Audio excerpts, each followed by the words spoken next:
We're recording. Hi. So Hi. my pseudonym is Stella Gray, and I work with SPAN, which stands for sex. I'm so nervous. Don't be nervous.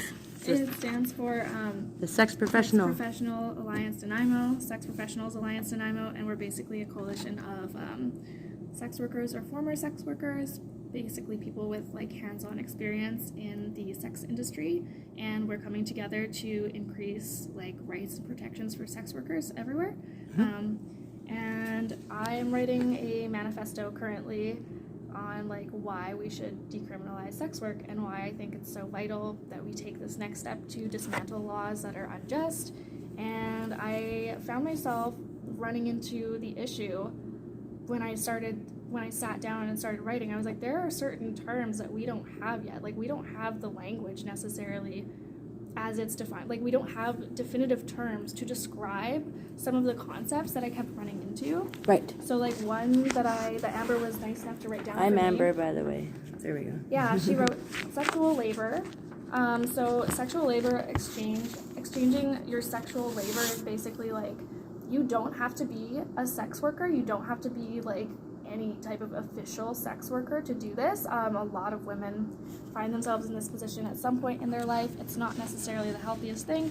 Basically, sexual labor exchange involves having or maintaining a sexual relationship with someone that you normally wouldn't, because you need, basically, they provide for you. Like, say you're in a sham of a marriage, or you're in a relationship that just isn't working anymore and you can't afford to move out on your own. Which is pretty much everybody we know. Yeah, literally. How many divorced people are living in the same house? It's yeah, weird. That's so true. I've had clients who live together with their ex-wife, and I'm like, are you okay? Well, yeah, like that's, whoa. That's really hard on a person. It's hard on the kids. Yeah. So the last final year of a relationship, we'll Pretty say much. sometimes, For me, it was the last few months I was living with my ex-partner, and I couldn't afford to leave. I was just like, wow, this is so dysfunctional, but I need, all my stuff is here. It's close to school. There were just so many reasons to stay and justify it, but part of the package was a sexual labor exchange, because I felt like we would, as much as we weren't getting along at the time, we would have been more prone to fighting and bickering if I had stopped sleeping with him. Yeah. I really feel that you're kind of obligated to put out once you've done it. Once you've done it once. Yeah, it's kind of they just expect. Yeah, you've done it. Well, you did it last time, so why can't you do it again? Yeah, and you need that informed, enthusiastic, ongoing consent. Yes. Which leads you to your other thing. You were talking about, what about consent again? What were you talking about? I coined the term conditional consent. Conditional consent. consent. Coined the term. I don't know, how is that your I term? need to be. That's mine. It's yours. It's mine. Yeah. Listen there, Merriam-Webster. It's not anywhere Wikipedia. on the internet. Wikipedia. Maybe I should make a Wikipedia page for it, because I feel like Urban Dictionary. These concepts are important, and they just don't get talked about. So conditional consent. Everyone has a certain set of conditions, either spoken or unspoken, under which you need to have those things fulfilled in order to be consenting. One example of a violation of conditional consent, for example, is men who cheat on their wives. Probably their wife would stop sleeping with them. They wouldn't keep having sex with them if they knew. Right. To me, it's like rape. It's not as violent as rape. I know that's a sensational thing. It's not. Yeah, it's kind of over the top word, but it's you would. Yeah, you're right. Not I totally would revoke. I would be like, fuck you. I'm not having sex with you. If you just had sex with some fuck that. Yeah. You just went totally. and had sex with an escort, and some men are not, and some escorts are not safe in the way that they provide and perform services. Yeah. So or even you can just contract an STI. Regular old gals at the bar. Yeah, regular ladies I know. at the bar, Yeah. civilians. Jeez. You Oh my can knock goodness. up another woman, have a secret. There's all sorts of things that can go wrong. Ooh. And if a woman finds out that her husband is doing this, yeah, I'm sorry, sex privilege is revoked, buddy. Yeah, that's when you stop putting out. If she's not informed of that, to me, it's not consensual. And how many women know that if your man stops sleeping with you, the first thing that pops in your head is, well, if he's not sleeping with Who me, is he sleeping with? who is he sleeping with? Yeah. And so you try to sleep with him because you want to get his attention and you want to get him right. Like, For why isn't he sure. wanting to sleep with me? There's got to be something wrong. So now I'm going to try and sleep with him, and I'm going to do all these fancy special things for him. Yeah. Extra special. Potentially. Like yeah, extra special blowjobs, like I'll swallow that night Special. and Oh all my sorts God. of shit. And I'm sorry, I don't even know if we can talk like that. We're not live, so it's okay. We can edit it if we have to, but sure. I hope we don't. Yeah. I really don't. I hope we don't. We could just throw it on YouTube and see. I'll like, just we talk won't how be I talk. monetized. No, But we'll just put a disclaimer. Disclaimer. Restricted, strong language.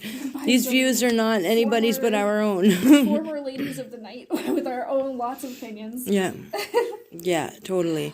I think that's a very good point, though. I really like that. The consent, conditional consent. I like that one. And sexual labor, that's also very true. I've just been learning about that, you know, because, well, and like, yeah, that's a thing. And I really want to make a deliberate point as well to say that, like, these things can happen to men too. Yeah. Like, men can also Oh, find yeah. themselves in loveless marriages, potentially being cheated on. Like, if For sure. I know a guy actually who was married to a woman who was cheating, and she had sex with him, and then just like blurted out, "By the way, I'm cheating on you." And he was like, "I felt so violated in that moment." And I was No like, kidding. Of course, because I didn't have the language, but now that I've thought of conditional consent, Yeah. I'm like, she didn't have his informed consent. Informed, yeah. It definitely wasn't informed. It wasn't informed. He Because just if you've thought- been lying and you've been yeah. Yeah. Ooh. and obviously, like, they were married, they were not using protection. Right. She was on birth control. Right. So he just, like, Yeah. That's had unprotected sex Yeah. with this woman who has been places now, and he's just like, oh my oh god, gosh, yeah. what a shock to the system, Yeah. right? It is a shock. And I've been cheated on, and going for those awful. tests, Those tests, yeah, that would be totally it's like a whole nother walk of shame. Oh, And it's God. not even your It's shame. not even your fault. It's Yeah, just but you still humiliating feel because- shamed. Yeah. Yeah, but that's why we talk about it, because we want to break down the stigmas of, like, not Yeah. only sex work and, you know, people who've been taken advantage of and thing like that, but also, like, STIs, Yeah. like health issues that are not your fault. Yeah. I mean, it's no one's, like, the thing is, there's such a like stigma on STIs. I mean, obviously, Yeah.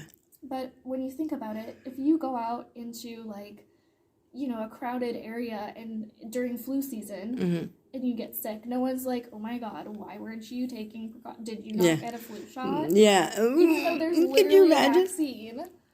Like, That's so funny. no one flu shamed Why didn't you take your vitamin C? You Yeah, could have. what's wrong You with could you? have Where's taken your your vitamin. orange juice? Yeah, where's your orange juice? You're asking for this. Like, Yeah, no yeah. one- Oh, You know, you no didn't one eat says your that. echinacea and chicken soup, so here's your cold baby. Yeah. And, like, when it comes to STIs, the second Yeah. that someone finds out that, like, one of their friends or whoever, you know, has an STI, they're like, oh, weren't you using condoms? And, like, condoms can break. Yeah, they do. Herpes can get around condoms They do. as well. Like, Yep, they that's can true be story. transmitted all sorts of ways, and Yeah, yeah. So, that's awesome. anyways, I think that about wraps it up I think for so. me. Yeah, cool. Well, thank you, Stella. Yeah. This is gonna be our first span video. Yeah, I have, like, I'm no excited. makeup on. I'm just sitting here. You like, look amazing. You are absolutely gorgeous. Just You're you. so sweet. You be you. I look like a stylish hooker from the 80s, I think. It's honestly a good compliment.